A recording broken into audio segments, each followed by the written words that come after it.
Hey, what's up, YouTube? It's your boy Ashton Jackson, and in today's video, we're going to be talking about the ways in which that the Dallas Cowboys can beat the Philadelphia Eagles on Sunday. Again, we're in the lost season, but the Philadelphia Eagles are still playing for something. They're still playing for the #1 seed, and if they get this win and a potential loss, if the Lions lose on Monday night to the 49ers, the Eagles have a pretty decent chance against the #1 seed. So then I'm also going to be talking about CeeDee Lamb being shut down for the rest of the year, dealing with that shoulder injury he's been dealing with ever since the Atlanta Falcons game. So I'm going to talk about all that and more after the intro. So before we hop into the video, I'd appreciate if you guys would like the video, subscribe if you're new, comment, and share my video with anyone who you think will enjoy my content.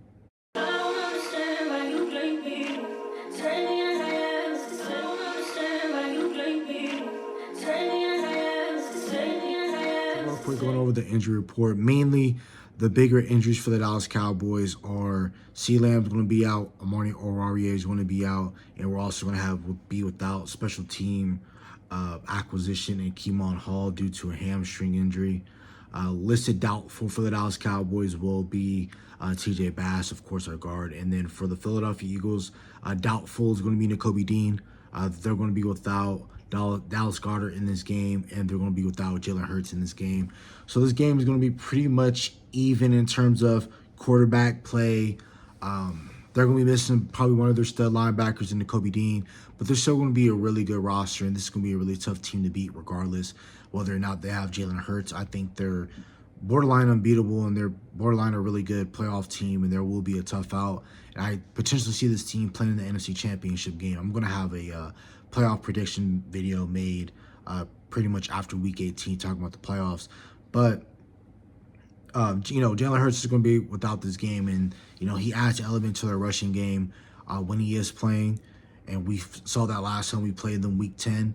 So, again, it's going to be pretty tough playing the Philadelphia Eagles, and especially without CeeDee Lamb. They got three really good corners, but two of their standout corners have been Quinyon Mitchell, and then the other stud cornerback out of Iowa and Cooper DeJean. That's a really good cornerback they have out there as well. Defense has been clicking, has been really great. I know they didn't have a great performance last week because they caused 5 turnovers and still found a way to lose to the Washington Commanders, but Jaden Daniels, is a hell of a quarterback. And he's going to be very tough to stop in the next, foreseeable future.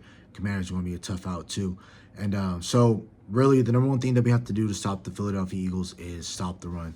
So how about that week in, week out? We've been doing really well stopping the run the past 3 to 4 weeks. I think the last team to really run on us and it really hurt us in a loss was against the Philadelphia Eagles. That was the last time, and they ran for 100+ yards. Those yards came from Jalen Hurts rushing. I'm not really too worried about Kenny Pickett's legs in this game, but we do have to stop Saquon because Saquon is still trying to beat the rushing record held by Eric Dickerson with having the most rushing yards in a single season. He needs 283 yards, I want to say, or 270 yards in these next 2 games for him to surpass that record. And I think that he will succeed. I think that he will surpass that. If he doesn't matter. He still had a hell of a year. I still think he should be in play for MVP and also Offensive Player of the Year. But that's the #1 thing we have to do to try and stop this team and slow down this team is stopping the run. 2, you got to force Kenny Pickett to throw the ball 40+ times in this game. Again, he's a backup quarterback. I understand he was a former first-round pick 2 drafts ago, but that quarterback draft class was terrible. Brock Purdy was the best quarterback in that draft class, but, you have Desmond Ridder, backup, 3rd-string quarterback for the Raiders. You have Malik Willis. He's a backup right now in Green Bay. Kenny Pickett right now is a backup. You have Matt Corral. I don't even think he's in the NFL anymore, or if he is, he's either on the practice squad or it might be in the XFL. Those are a bunch of quarterbacks that year that I felt that needed development to potentially be something, right? But, although with him being a former first-round pick and what sold him to other scouts was his athletic ability.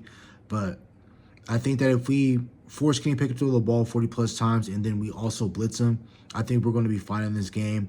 Pass rush has to get home in this game as well.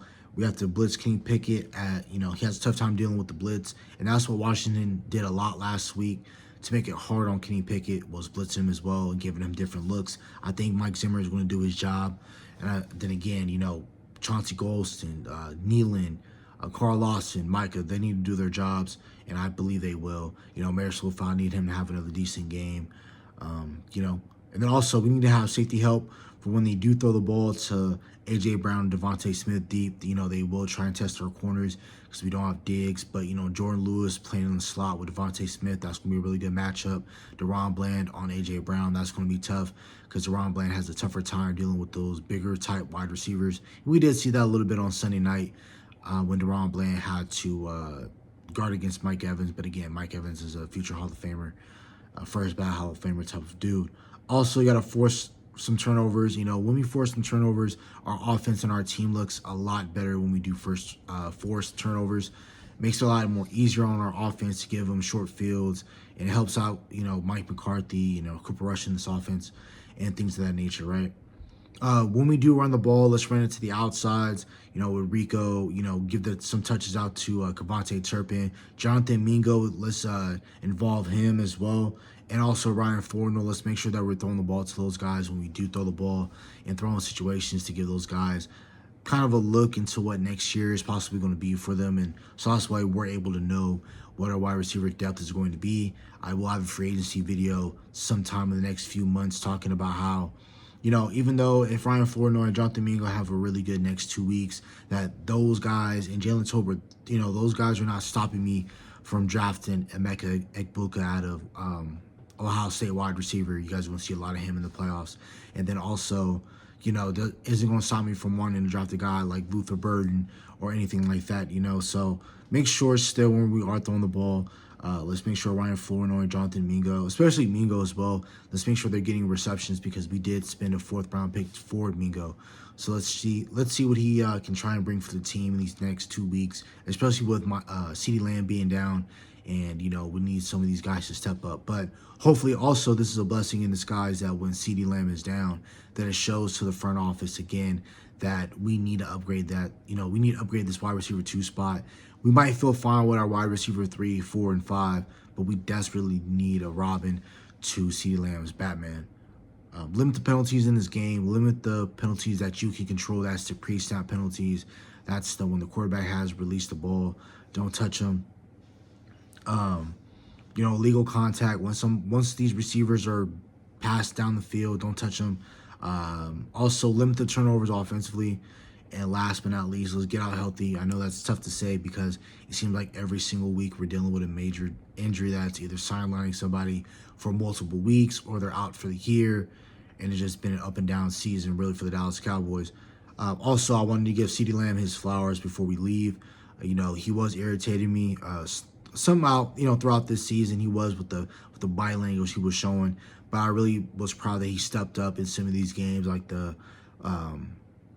he stepped up in the Washington game. He stepped up in the Giants game. He stepped up in, most of these games down the stretch. When it didn't matter, but at least he showed up because that's what we're talking about. Micah and CeeDee Lamb were both on a podcast, after the Green Bay loss, talking about how their leadership needed to be better. And I love that both of them were men of their word, and they were able to live up to that and things of that nature. Now we know what CeeDee Lamb, we always know what he's been, but now we're seeing that leadership side of him because he has been in the league for going on 5-6 years now. So, we need him to, be that voice of reason, not only the voice of reason, but also lead by example type of leader. That's what Micah and CeeDee both are. Those are guys that are not going to always be the most vocal type leaders, but those are the guys that are going to lead by example with their play on the field.